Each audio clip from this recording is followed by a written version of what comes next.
This video is an express overview of the changes in sitting that this boy had over 24 months of ABR program. On the left, he is at 3.5 years of age. On the right, it's 2 years later.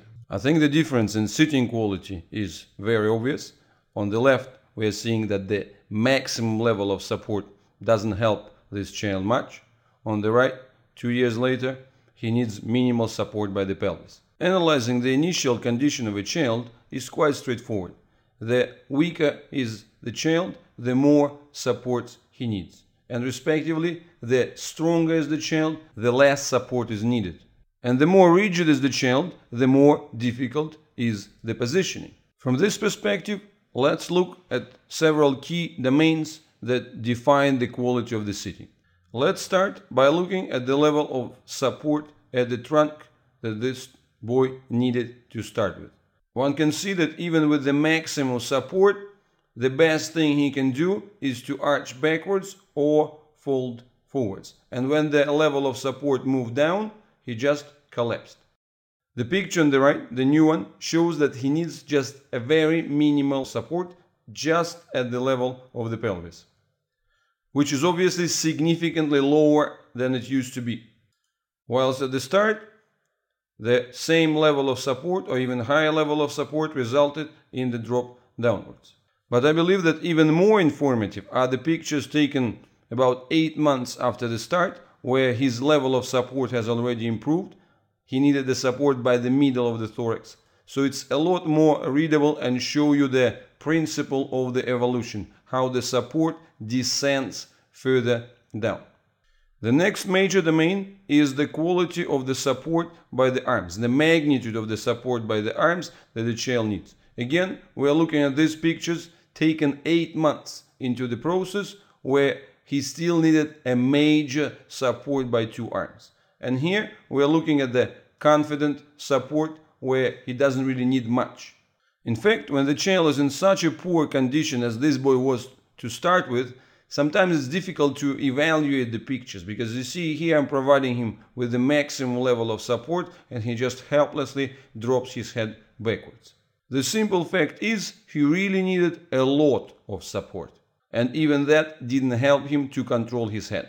Even with the supported head, his arms were dragged up in an uncontrolled manner. In fact, when the child is so helpless as this boy was at the start, sometimes it's difficult even to find the pictures that would convey that helplessness clearly and accurately enough.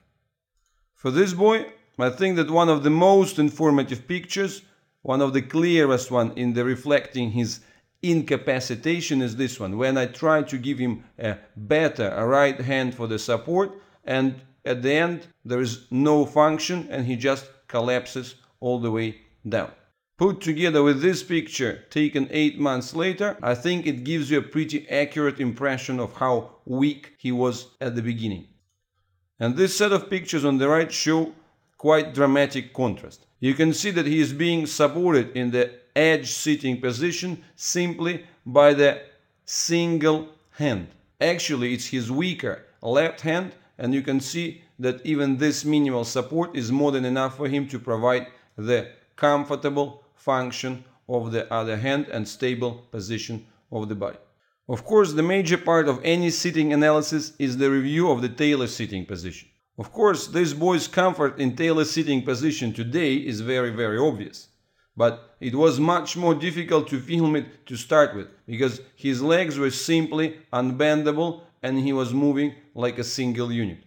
We couldn't put him into anything resembling the tailor sitting position approximately for 1 year into the rehabilitation process. That's how rigid he was. I'll just remind you those absolutely astonishing pictures of how rigid he used to be at the earlier stages.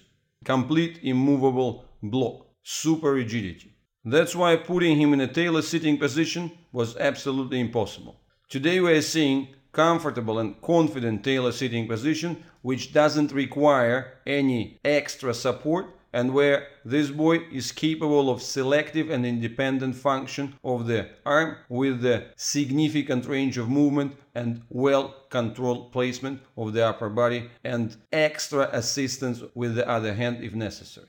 That brings us to a very clear realization that this boy has progressed from absolute zero hand control and hand function in the sitting position through the stage of the minimal hand function in sitting position to the stage of the advanced hand function, where he demonstrates easy hand movement, controllable movement in the elbow, and the substantial range of movement of the arm without any challenge to sitting and controllable release. So altogether, I believe that's quite a major transition from complete incapacitation 2 years back to the unsupported sitting in the sofa today. Let's have a summary of the key ideas essential for the analysis of sitting. First of all, independent sitting, the sitting without the support and the ability to counterbalance, does not appear out of nowhere. It is impossible to sort of jump from this high level of support and complete lack of counterbalancing into the unsupported sitting where the child has the counterbalance. You need to pass through the stages of the reducing support. Maximum level, then lower down, and lower down. In that sense, the upper chest support, the mid-thorax support, the abdominal support, the pelvic support, and then the lower level support, and so on. That's the essential thing to remember and understand. Expecting that a person can jump from this into the independent sitting is unrealistic if you think about training and signals. Another straightforward avenue for evaluation of sitting is the evaluation of the necessity for the arm support, suspended arm support. If the child doesn't have any, that means that there is a very poor weight bearing of the entire trunk. And obviously, there is a need to get through the stages where the need for their extra suspended arm support would be consistently reduced. 3. Tailor sitting stage is absolutely essential. If the child is rigid and doesn't have a sitting platform, it is impossible to expect any quality independent sitting. That's not compatible with sitting, this rigidity and uniform single block movement of the entire upper body and the legs. 4th simple big idea: no counterbalancing without the segmentation and the selective mobility.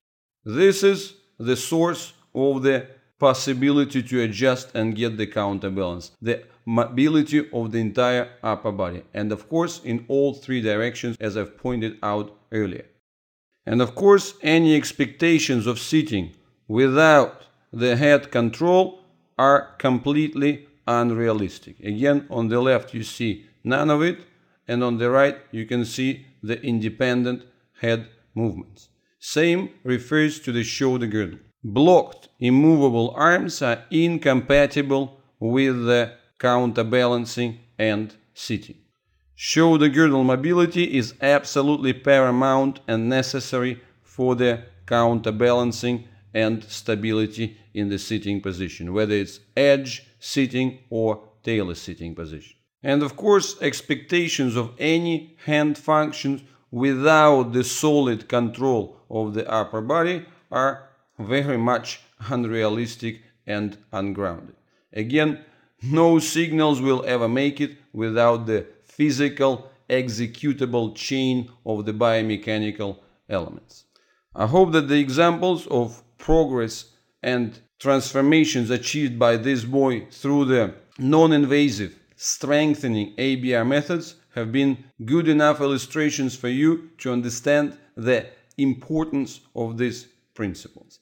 And the further illustrations of these principles are going to come in the even more detailed overviews, where instead of this comparison of 2-year interval, we are going to get into the analysis of sitting with the space of a few months in between, where you'll be able to see those details even in better nuances and step-by-step components. Thank you very much for watching, and I hope that this educational journey has been rewarding and interesting.